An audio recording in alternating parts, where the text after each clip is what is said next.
Olá, o comércio internacional é o nosso assunto a partir de agora. Um brasileiro foi eleito diretor-geral da Organização Mundial do Comércio.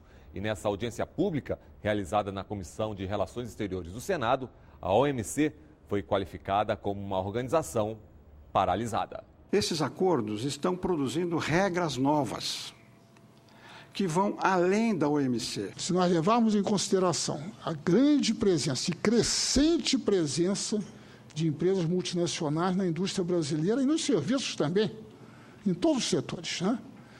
É necessário que essas empresas não produzam apenas para o mercado interno. O Brasil e a política comercial, os novos parceiros, a crise mundial, Mercosul, União Europeia, Estados Unidos, a potência chinesa. O Em Discussão está começando. Nós vivemos nos últimos anos, né, principalmente, talvez pudéssemos colocar essa data muito no passado, a partir de 1979, com as transformações que começaram a ocorrer na China, que viriam a transformar a China na segunda economia, maior economia do mundo, com grandes efeitos sobre o Brasil, né? Esse é um ponto no passado importante das transformações mundiais. O segundo ponto que eu gostaria de mencionar, não necessariamente na ordem cronológica, é a desintegração da União Soviética, quer dizer, o fim, digamos, praticamente dos regimes de economia socialista no mundo. Quer dizer, há algumas exceções hoje em dia, mas a própria China hoje não se pode chamar de um regime socialista, né? Está longe disso, né? Muito bem. Então, essas duas transformações alteraram de forma muito significativa a economia e a própria política mundial. Todo mundo está se ajustando à China. Nós ainda estamos por ajustar a nossa situação. E tem um efeito que ainda aqui no Brasil é pouco examinado, pouco discutido, que a China pode acarretar nos próximos anos. Quer dizer, nós sabemos a importância do setor agrícola nas exportações brasileiras. Como eu mencionei, os principais produtos de exportação são commodities, inclusive produtos agrícolas. A China está investindo pesadamente na produção de produtos agrícolas na África, como nós sabemos. Em alguns países, como no Sudão, 1/3 do país é plantado por empresas chinesas.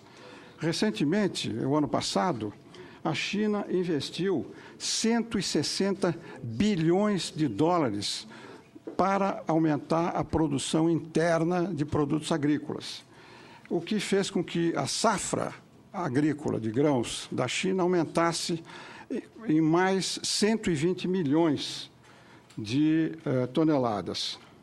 Isso tem que ver com a perspectiva de médio e longo prazo, que a China vai ser uma grande concorrente do Brasil no setor agrícola, que ninguém está falando nisso aqui no Brasil. Mas a competitividade não é do Brasil apenas, porque o Brasil, senhores me perdoem, o Brasil não exporta nada. Quem exporta são as empresas.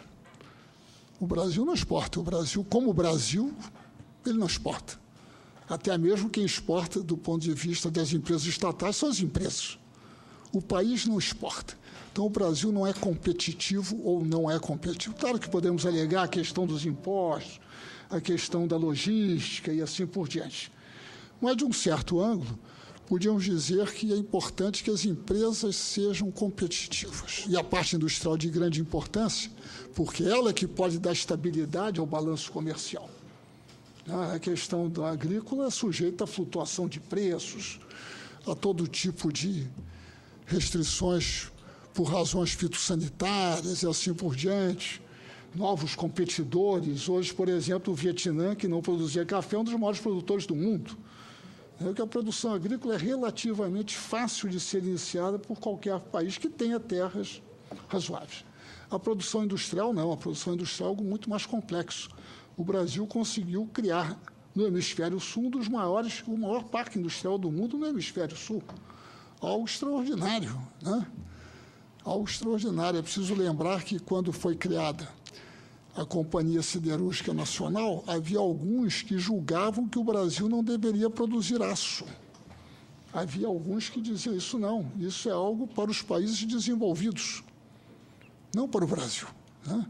E havia um ministro da Fazenda que declarou a seguinte frase: o Brasil é um país essencialmente agrícola. A indústria brasileira é competitiva na América Latina. 90% das exportações brasileiras é de produtos industriais. E nesses países da América Latina, o Brasil compete com a China, compete com os Estados Unidos, compete com os países europeus. Por que o Brasil também não exporta produtos industriais para outros países, já que ele é competitivo nesse? E é competitivo também nos Estados Unidos, que é um grande cliente de produtos manufaturados brasileiros. Então, é algo interessante e que tem a ver com a estrutura empresarial da economia industrial brasileira. Um número muito significativo, que eu gosto de repetir também, a partir da minha experiência lá na Fiesp, é que, nos últimos anos, houve uma queda significativa do número de empresas exportadoras e um aumento significativo das empresas importadoras. Até 3, 4 anos atrás, o número das empresas exportadoras era maior do que as empresas importadoras. Hoje, as empresas exportadoras são 18.600 e as empresas importadoras são 35 mil. Houve uma reprimarização das exportações brasileiras, com a concentração em poucos produtos e poucas empresas. O crescimento das exportações nos últimos 2, 3 anos foi baseado em 2, 3 produtos: o petróleo, a soja e o minério de ferro. O quantum, o volume das exportações também não aumentou. E as exportações industriais estão regredindo. Nós estamos com um déficit na balança de comércio de manufaturas de produtos industriais que esse ano deve chegar a 100 bilhões de dólares. O setor industrial deficitário em 2012, como eu disse, de cerca de 100 bilhões de dólares, deve piorar esse ano. O crescimento das importações, que tem se mantido em nível baixo, mas constante, fez com que a indústria brasileira sofresse muito. Há 15, 20 anos atrás, a indústria brasileira representava 25% do PIB nacional. Hoje, representa 13,5%, dado de 2012.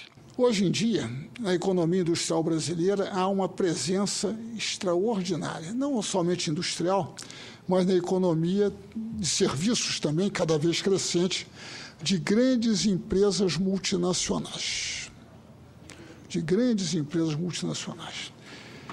Essas empresas multinacionais, naturalmente, são muito competitivas. Não é possível imaginar que uma grande empresa que produz automóveis no Brasil, por exemplo, não conheça as técnicas mais avançadas. Claro que conhece. Não é possível que eu não conheça. Qualquer grande empresa multinacional instalada no Brasil conhece a tecnologia mais avançada, a mais competitiva, mas ela não é utilizada aqui. Como estimular as empresas multinacionais instaladas no Brasil a participar desse esforço de exportação, que, aliás, já o fazem em relação à América Latina. Mas devem fazê-lo em relação à Europa e em relação à China. O consumo interno, até 4, 5 anos atrás, era atendido 85% pela indústria nacional. Hoje, o consumo interno, que está expandindo, é atendido por 65% da indústria nacional. E daí esse processo de desindustrialização que está sendo muito discutido. Muitas empresas brasileiras resolveram ir para o exterior. Tem mais de 200 empresas que estão exportando emprego, estão exportando mão de obra, estão importando tecnologia, estão exportando e deixando de produzir aqui no Brasil pelo chamado custo Brasil. No próximo bloco, a crise internacional e os novos parceiros comerciais do Brasil. O governo brasileiro cometeu um grave equívoco na política de comércio exterior.